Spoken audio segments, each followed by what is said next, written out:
Welcome to True Health Tuesday, and the truth will set you free.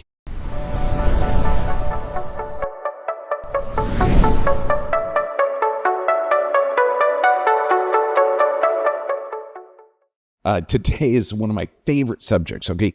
Understanding gait and also the benefits of walking. Walking seems simple, but when you're looking at it, it's also a great clue. But let's start off. Let's do a trivia game. Now, 3 questions. Ready to play? Yeah, I was raised in the game show era. Okay, how much did ancient humans walk?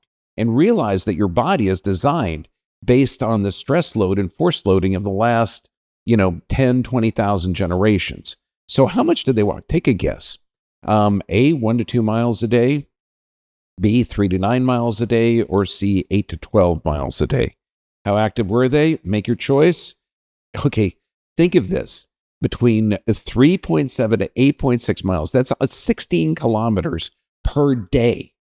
So that means your body is literally designed for movement. Okay, now how much do modern humans walk? And this is huge. You've got a choice of 0 to 1.5 miles, 2 to 4 miles, 6 to 8 miles. What do you think modern humans are, knowing that their body's designed to walk nearly 16 kilometers a day? Look at this, 1.5 miles or less. And what this does to the brain is amazing. Now, how long do people sit on an average every day? 3 to 4 hours, 6 to 8 hours, 8 to 12 hours. Make your choice.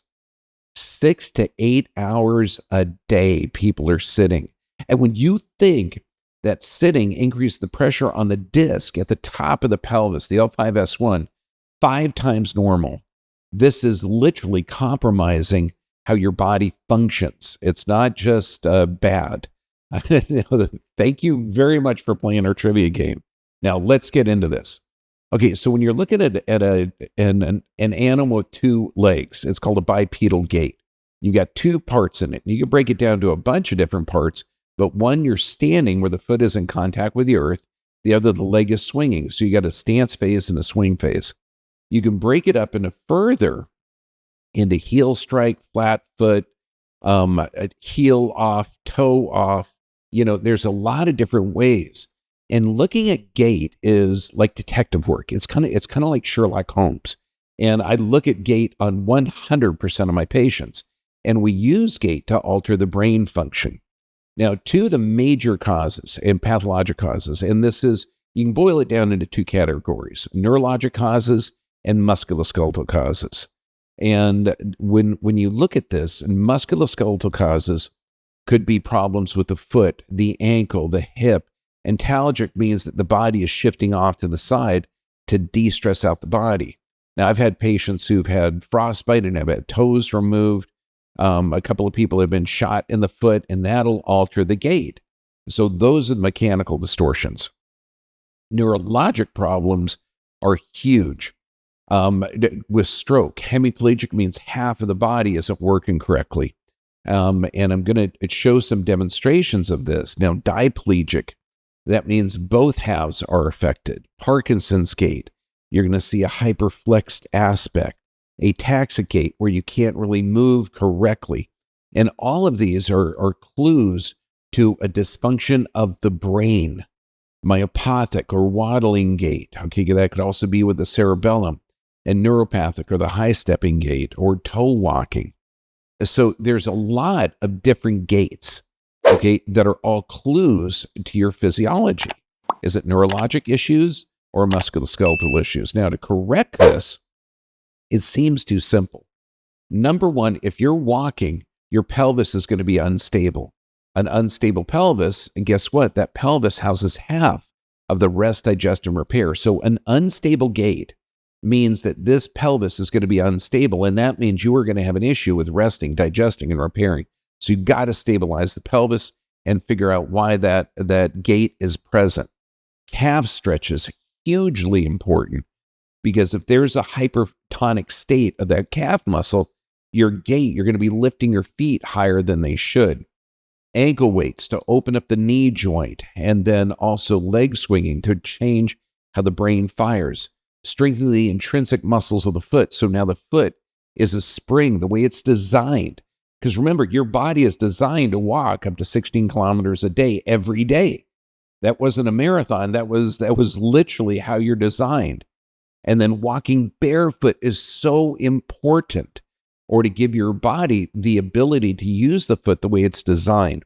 And then you have to correct proprioception, or how the brain's awareness of the body in space.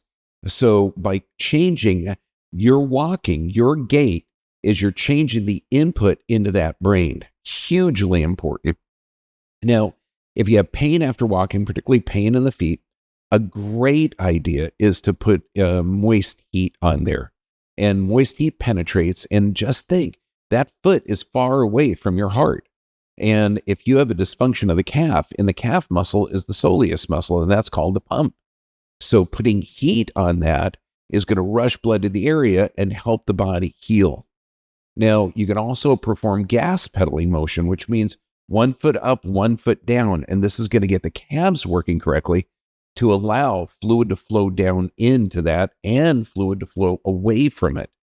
Now, that gas pedaling is hugely important, but you got to make sure this will cause the calf muscle to work correctly. So you've got to do calf stretching to make sure the soleus muscle, which is the pump, and this is going to be vital. So just if your feet are sore and you don't have access to heat, just sit there, gas pedal your feet, and you're going to be increasing the blood flow to them. Now, the calf stretch is vital. This means you put your heel on the ground, ball your foot up on a block, and the block is a standard 4x4, 3.5 inches. Now, I have size 13 feet. My wife has size 4 feet.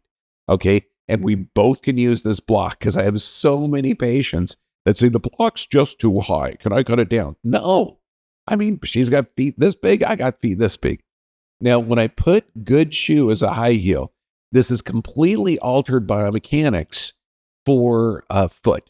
Okay, you're not going to be doing the heel strike, the flat foot, because you're in a flex position. When you're raised with a mom who wrote the book, The View from High-Heeled Shoes, and my mom was a 40s glamour gal, we bought her high-heeled tennis shoes so she could walk around the pool. And I'm telling you, she could not walk flat-footed.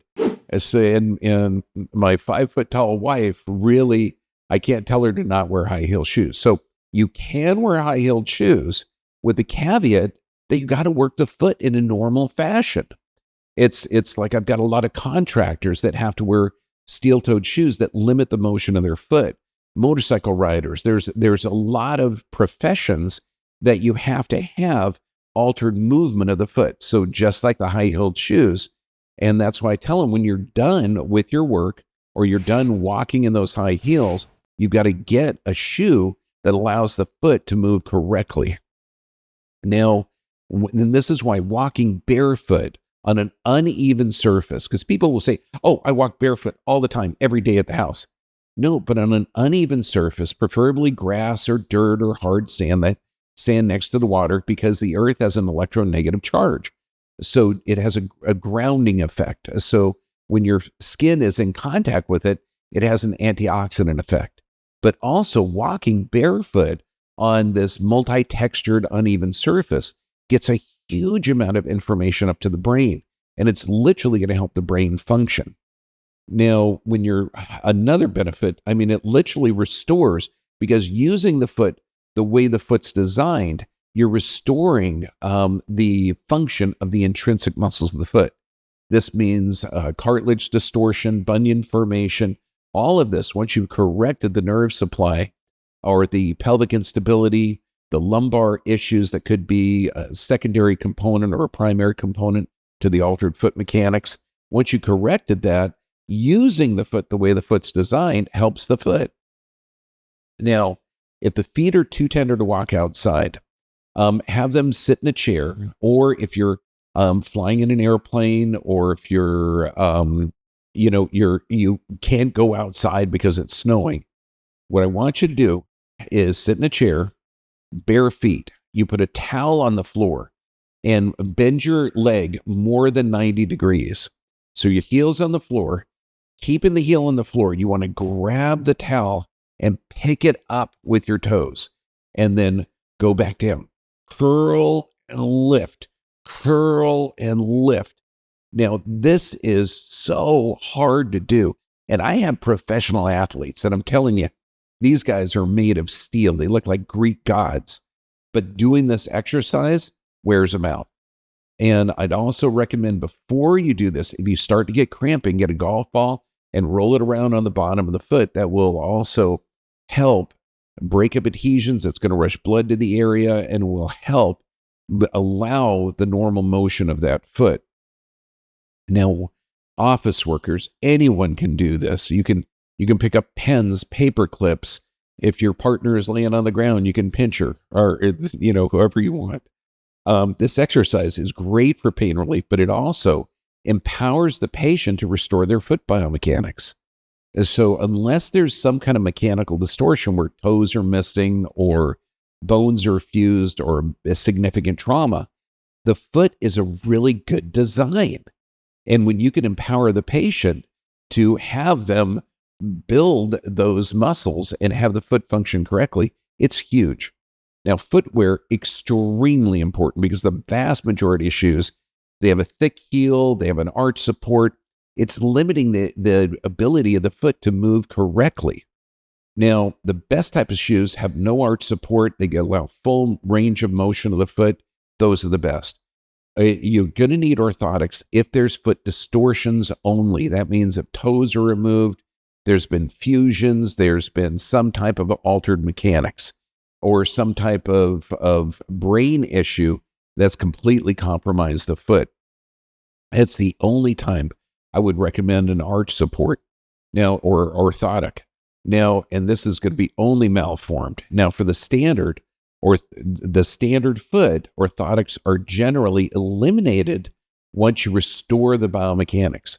Now, if you've been wearing an arch support or shoes with arches, it may take a while to build up those intrinsic muscles so you can eliminate it. But looking at the best shoes allow your toes to wiggle and move so they're not compressed. It allows full range of motion. You do not want to be running with a thick heel, an arch support, and a pad. This is why even marathoners are now finding out running barefoot or with full range of motion, it de-stresses out the knee, the hip, the pelvis. It's amazing. Now, just the benefits of walking. And this is why people say, what kind of exercise can I do? And I'm talking for digestion, for brain, for sleep, improves circulation. Harvard Public School. Walking 1 to 2 miles a day lowers blood pressure and decreases your risk of stroke 40%. When you're getting symmetrical movement, you're getting symmetrical stimulus to the brain. Strengthens your bone, stops bone loss, decreases risk of hip fractures 40%. Brigham's Women's Hospital. Slows mental decline, according to the University of San Francisco. Age-related memory decline was lower in those who walk more. Remember, it affects the brain. That's symmetrical stimulation. Lowers Alzheimer's risks. Men between 71 and 93 who walked more than a quarter mile per day had half the incidence of dementia and Alzheimer's. Why do I recommend everyone walking barefoot in the grass or hard sand? Improves the mood. The more steps people took during the day, the better their moods were.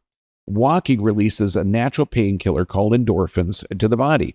One of the emotional benefits of exercise.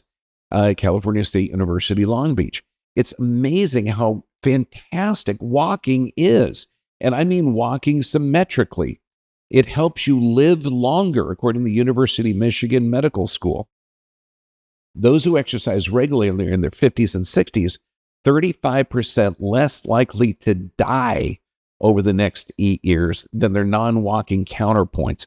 45% less likely than those who have underlying health conditions. Walking is the key. Now, here's a patient, 55-year-old gal, couldn't walk more than 50 feet. And you can see on the picture on the left, multiple rotational malpositions. That means that the muscles are going to be spasming in alternate areas in the back. There's going to be stiffness, a compromised pain. Okay. Now, multiple medications for asthma, for pain, and all of these medications can slow or stop metabolic processes. I mean, medications in the short term can keep you alive, but unless you're addressing the underlying cause, they can be toxic in the long run. Now, after 90 days, you can see significant changes. Medication free. She was so cool. She was able to walk the length of the mall without pain, and she's a sweetheart. She said she got her life back, and this is for people that in areas where it's too hot, oppressively hot, like here in Thailand, or too cold, like it is, in some northern states in Europe. Is mall walking. There's a lot of people that get in there before the stores open and they walk the malls. Fantastic. So when we talk about the 5 keys to health, you need proper nerve supply. Why? Because this is going to allow your body to adapt.